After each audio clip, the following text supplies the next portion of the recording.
Good morning mga kumaring Marites. Ayan, so kagising ko lang ulit.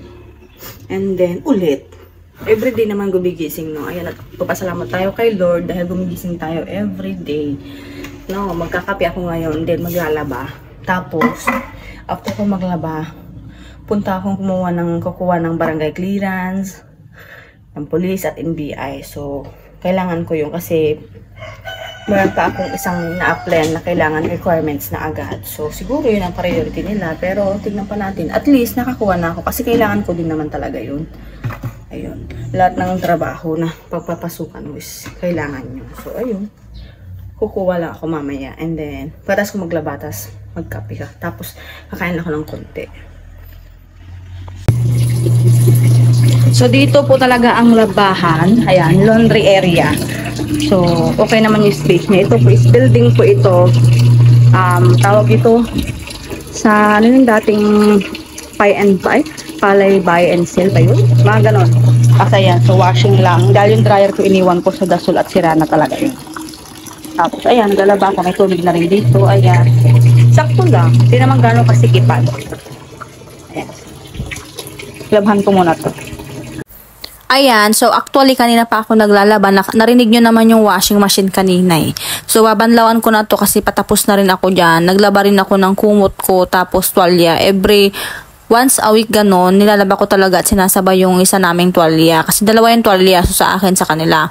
Pinagpapalit ko sila minsan. Kasi ayoko talaga ng yung tuwalya ito magal lang 2 linggo, 3 linggo, diba? Sino bang may gusto nun, no? So ako, gusto ko talagang labhan yun. Every maglalaba ako para malinis ba? Mawala din naman yung dikit ng rumi ng katawan natin, ano?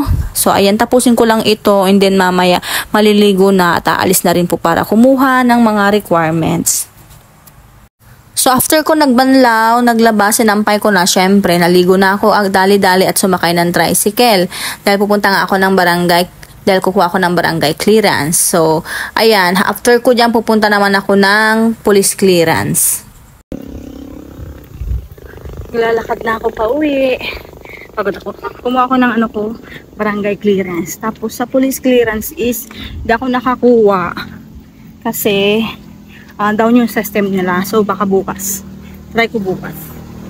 So, habang naglalakad ako kanina, nakakita ko ng merienda dito. O, di ba, may halo-halo, may fishball, may burgeran. So, bumili ako kasi pag umuwi ako, lagi nag-expect yan si Papa ng kanyang merienda.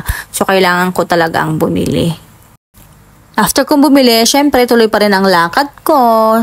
Alam nyo yan, nilalakad ko lang. Kanina lang talaga ako nag-tricycle. Siyempre papunta. Hindi nung pauwi, maaga naman at medyo malapit naman. Naglakad na ako. Kauwi ko lang. Kakapagod ka nyo. Alam mo yung pagod mo, ibang-iba. Ayan. Momo, charis. Tuwalya. So ngayon magluluto ako dahil hindi naman nagluto yung bunso dito. Ay nako. Ba talaga naman. Ang rule ng ate naman talaga. Oo. And then, so bumili ako ng giniling na pork. Ayan. So, ngayon na lang ulit kami kakain ng karne. Tagal na rin din nakain si Papa. So, yun naman, maminsan-minsan karne din, no? Giniling siya. Tapos, lagyan ko siyang bunga ng ampalaya na binigay ni Mama. Kasi talong sa talong, ampalaya saka sitaw. Tapos, ito, sakto. Masarap to. Combination niya to. So, magluto lang ako saglit.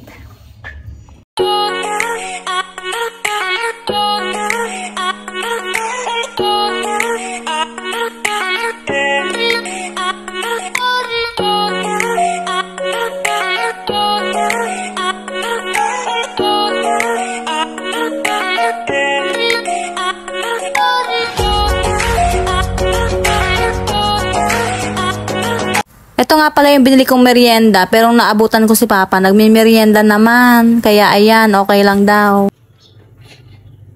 Luto na. Ayan, nabawasan ko na kasi kakain kami ni Papa.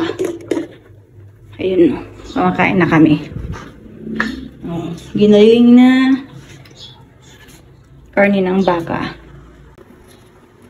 Kain tayo mangga dahil mahaba-haba ang ginawa natin ngayong araw. May lamang ako dyan. Ayan, galing to kila ate ko Jessica tong mangga kasi maliliit pa. So, masarap to ang mga masasarap. Tapos, habang nanonood din ako. O, diba? Kain! Kain! Ayan o. Tapos may sili. Oh. Rinig niyo yun?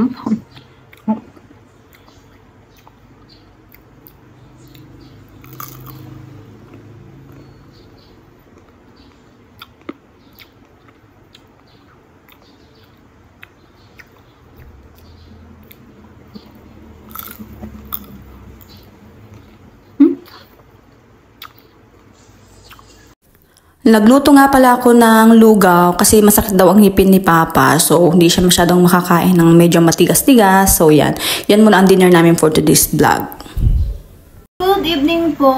Ayan. So, dito naman tayo. Magdrama na naman tayo. Magdrama na naman. Basta pag mag-end ako ng vlog ko, alam nyo na yan. Ako ang pinakadulo. Charis. Nagalit. So, ayan. Yung ganap ko lang naman is, ayun nga. Diniratin ko naman, syempre, yung mag-ayos ng bahay, maglinis, at naglaban na naman ako, ayan. Sabi ni Ate Coffee, favorite ko daw maglaba. Hindi naman, kasi sa isang linggo, 2 beses talaga ako naglalaba.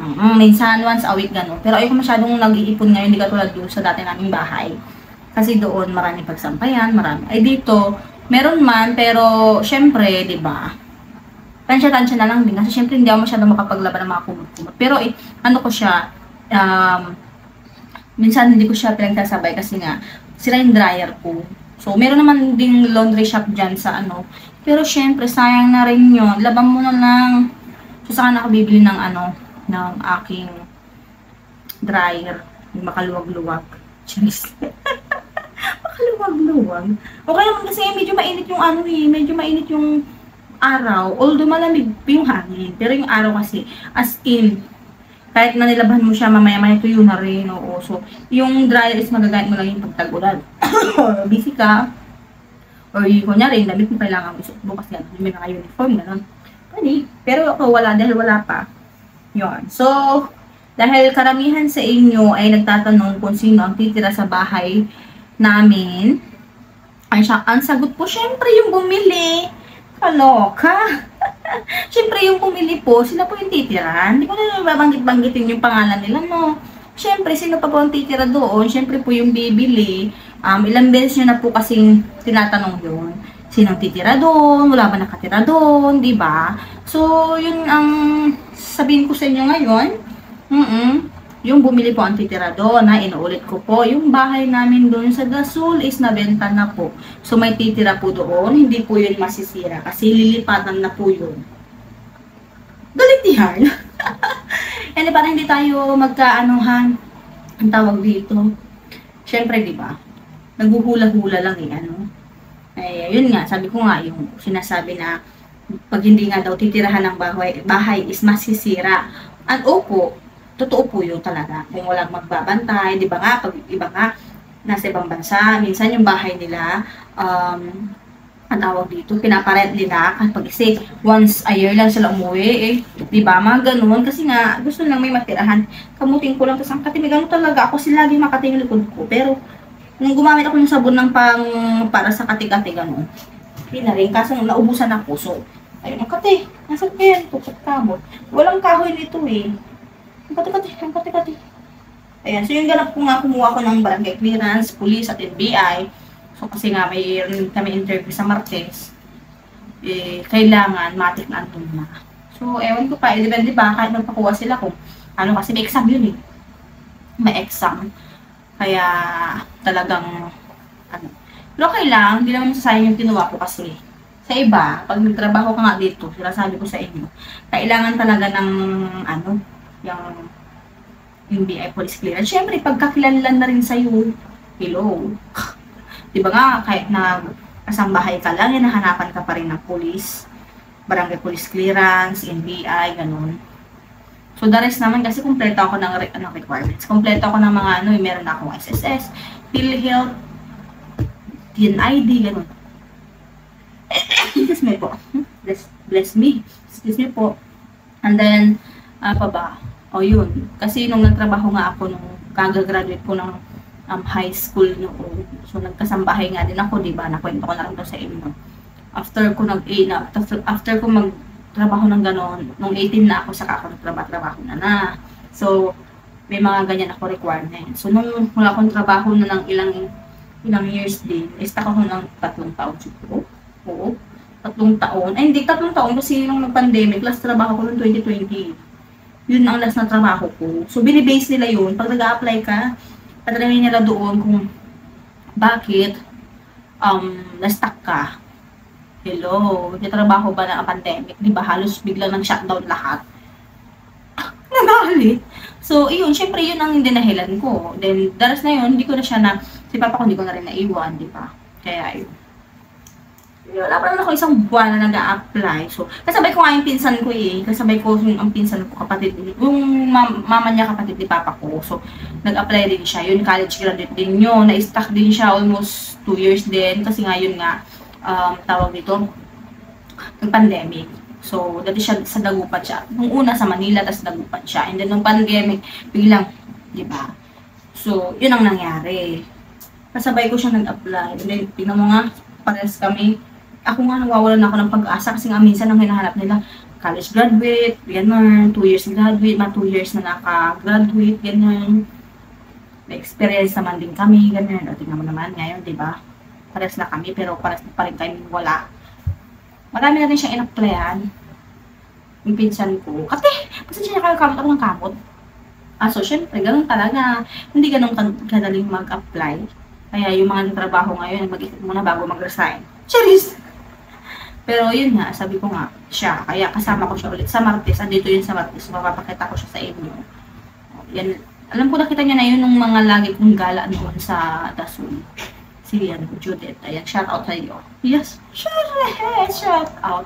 So, yun lang naman mga ang aking kaganapan ngayon. Ayan, salamat po dahil may mga nagko-comment pa rin na tuloy ko lang ang vlog ko. Nag-enjoy kami manood ng vlog mo. Salamat po kasi minsan medyo may kaartihan. Medyo may kamomentan ang aking ang aking vlog. Pero okay lang, at least nalalaman nyo, di ba? Na-update ko kayo. Ay, may karapatan ba kayo mag-update ako? Charis. So, ayun lang. Sa mga nagtatanong nga, sabi nga namin, nabenta na yung bahay, and then yung titira doon yung bumili. No, hindi ko na siya babanggitin kasi medyo na yun, no? Basta yung bumili taga doon lang din. Kaya, huwag kayong mag-alala. Kung marami pa kayong mga katanungan or nyari about sa mga ganun, sa inyo na lang po yun kasi, syempre, minsan, unang namin sabi, sayang din. Talagang sayang naman yan. Uulitin ko pa rin. Sayang talaga. Pero, gawin talaga ang life. May mga bagay tayong hindi nyo, kumbaga, hindi nyo maiintindihan. Hindi din namin kailangan i-explain kung bakit, diba? So, yung mga napanood sa vlog namin, napanood sa vlog ni Ate Coffee, yun na po yun, no? So, sasagutin lang namin yung mga, yung mga hindi controversial. Charis! So, ayun, end ko na ang vlog ko dahil medyo mahaba na rin, So, sana, patuloy nyo pa rin akong panuorin kasi alam nyo na, habang wala pang trabaho, nag-iisip-isip pa ako kung ano pang mangyayari sa buhay ko. Hindi ko alam kung kailan pa rin ako yung asawa ko. Siyempre, kakauwi niya ng December. Hindi ko siya na-update. Hindi ko na kayo na, hindi ko na kayo, sobrang busy ko noon. Pero sayang daw na pag-vlog noon. Kasi grabing pagod ko rin. Alam nyo na, tinapos ko talaga yung 2023, no, na, walang vlog. Pero, ito, sisikapin ko pa rin, at patuloy niyo pa rin akong panoorin. Minsan walang vlog sa Ate Coffee, no, dahil meron din siyang mga kabisihan sa buhay. Tsaka, sa mga gustong bumili ng mga bags, mga product niya, pinopost niya, bili po kayo, visit kayo sa kanyang, FB page, Hey It's Pay. Tapos, syempre, panoorin niyo ulit yung kanyang vlog, no? Salamat din po sa mga nagsusubscribe sa akin. Ayan, padagdag na padagdag. Dati nasa 3,000 lang, naging 3,1, 3,2, 3,4, sana maging 100,000, tayo, subscriber. Ay, ganun. Hindi ko naman na ina-assume yun. Pero kung dumating man yung partner, ay, napakasaya ko naman na yung magkaroon din naman ng silver YouTube. Hindi ko alam yun. Basta nakita ko lang yung silver na YouTube. Basta mga nakikita ko lang sa mga sikat yun, sa mga naka 100 plus na subscriber. Ayun, end ko na po ang vlog ko. Huwag niyo pong kalimutan i-like, share, and subscribe na rin po para para ma-notify kayo sa tuwing ako'y mag-upload ng aking vlog. Maraming salamat po. God bless.